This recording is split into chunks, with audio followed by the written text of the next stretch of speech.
LaVar Ball turns around and walks to our locker room. I said, LaVar, don't go into the locker room. He continues walking. I said, LaVar, why are you trying to embarrass me? And he just kept walking and goes into the locker room. He's in there sitting down with the team, and I'm like, LaVar, get out. Later, an assistant coach comes up to me and tells me that he sees LaVar rallying the team up in the team hotel. I guess he got them out of their rooms on the 18th floor and tells the team that it was his system that won, that we're doing what he says. I run Chino Hills, I run UCLA, about to run the NBA. Yeah. Defend your boy, Skip. Defend your boy, Skip. Skip, what do you make of it?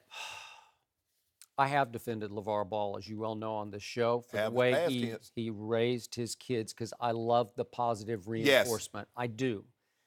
And it sure looks like his number one son is turning out to be a pretty good young man with high character, playing the basketball game the right way. Am I right? Yes. He plays the right way. Yes. He's unselfish to a fault.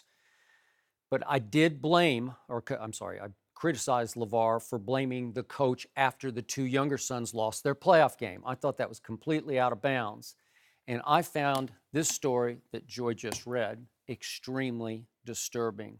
It felt completely over the edge. You call it helicopter dad. The old cliche is stage father or stage mother, this case stage father, who is completely out of control and potentially could ruin the careers of all three sons if he's not careful, because now he's interfering with their team structures, because he did coach them up through their AAU ranks. So I know he's invested in their strategy of their games.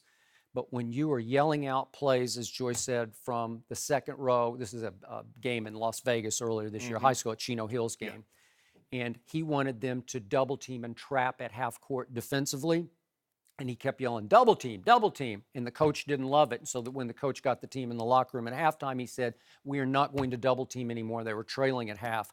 We're going man to man. You're going to stay on your man. And they rallied and they won by, I think, 8.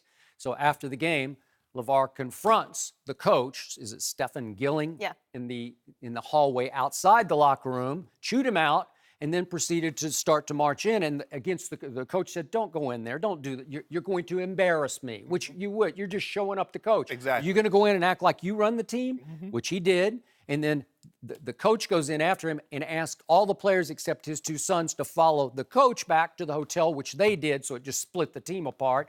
The two sons stay. Then LaVar goes back to the hotel, calls all the players out of their rooms on the 18th floor, and he holds a meeting of just players and LaVar as if he's the coach, and then he uttered these words. Now remember, we're having to take the word only of the coach. This is what the coach said, that LaVar said to the team, that I run Chino Hills, I run UCLA, and I'm about to run the NBA.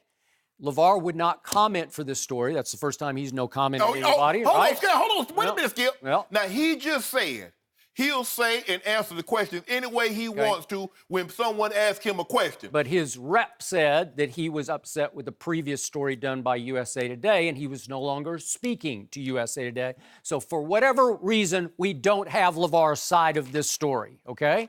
But the coach said it, and the athletic director backed up the coach from Chino Hills. So that is as disturbing and damaging a quote as has ever come out of that man's mouth.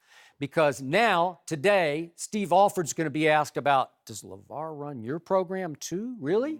And now the GMs and the owners of the National Basketball Association teams that could pick high in the draft are sitting back saying, wait, does he think he's going to run our whole show when we draft his kid?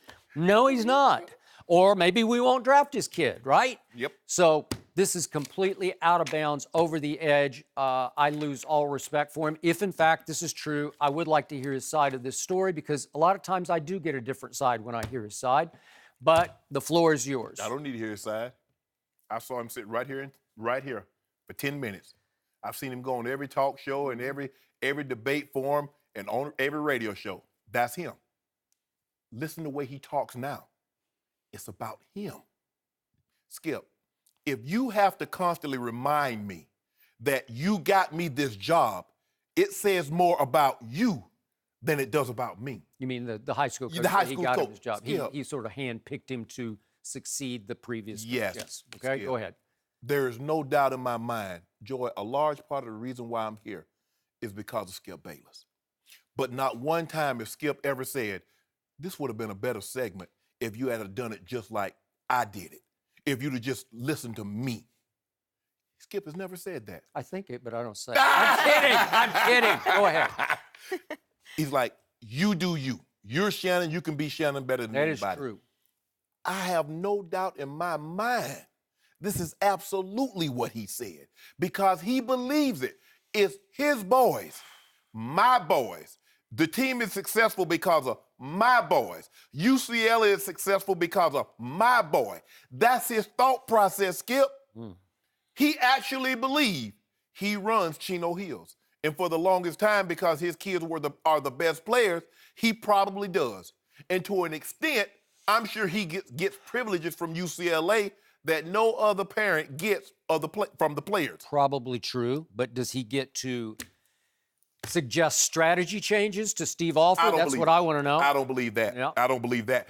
But I know for a fact, when he comes into the National Basketball League, he's not going to run anything. Now, maybe if he's a Michael Jordan, if Lonzo is as good as Michael Jordan, if he's better than LeBron or Russ or Steph Curry, okay, he might call. Lonzo might get an opportunity to call some shots. Ain't nobody listening to no dad. So he can forget that. But like I said, it's all about him because he wants the spotlight on, because think about it, Skip, for 19 years, we only knew LaVar as Lonzo's dad. But now he's almost taking the spotlight. He's bigger than Lonzo, and he hadn't shot a jumper in 20 years. That is correct. He hadn't played competitive basketball in 2 decades. And because he's hijacked the forum, because he's hijacked the spotlight from his son, we're talking about, did you hear what Lonzo said? Did you hear what? LaVar, excuse me. Did you hear what LaVar? Because you never hear what Lonzo says. He just doesn't say much. No, okay. What did he say and why is he saying it? Yep. He doesn't contribute to the outcome of the game. So why is he constantly talking? You know what? It's like that. You just buzz. Gee. Sometimes you just leave him alone. Just let him land. Have his face, say on your arm or on your face, and when he get tired, he'll go on about his way. But Skip, he's the type of guy now. He's a 5-alarm fire, and he has oxygen. And as long as you give him a forum, he's going to continuously say outlandish things. But I find it very ironic, a man that will take that takes shots at superstar athletes' kids, to say my boy is better than a 2-time MVP or he's better than this. All of a sudden, he has no comments. He could have said, it's not true. He could have easily said that, Skip, that's a lie. That's not true, that's not true. But you know what, Skip? It is true, because guess what? Somehow, this reporter would have got around to some of the players. And guess what the players would have said? Yeah, Mr. Ball called us out of our room, and we went down there to the ballroom, and we had a meeting. Well, for the record, I don't know that for a fact. They didn't quote any players. No, that's what I'm saying. Yeah, that's what I'm saying. You could be right, but I don't know that for a fact. And I do believe that LaVar had some issue with USA Today over a previous story. That's fine. Maybe we'll hear more. Knowing him, he'll pick another forum to But here's the thing, though, Skip. Why did he have a problem? All he did was write down what he said. What problem does he have with USA Today? The lightning rod, the flashpoint quote is, I run Chino Hills, I run UCLA. And that's coming from the high school coach saying that LaVar said that. Did he, in fact, say it? I don't know. Skip. Does it sound like him? It could sound like him. The man says he owned the Triple Bs, and somebody's going to have to give him $1 billion to decide to get his boys. Yep. Does that sound like a guy that's willing to take a back seat to a coach or an organization in the NBA? It's also it's very disturbing because you're talking about high school kids. Yeah, I agree. And so one high school kid he just finished his sophomore year, is the last son. And it's going to be very interesting at Chino Hills to see somebody's going to have to stay or go, you would think. Something has to give. Yeah, is the coach going to be back, or is the third son going to stay or go to some transfer? I can't work under those types of conditions. I'd go. I mean, it's better for me to have peace of mind and go to a team.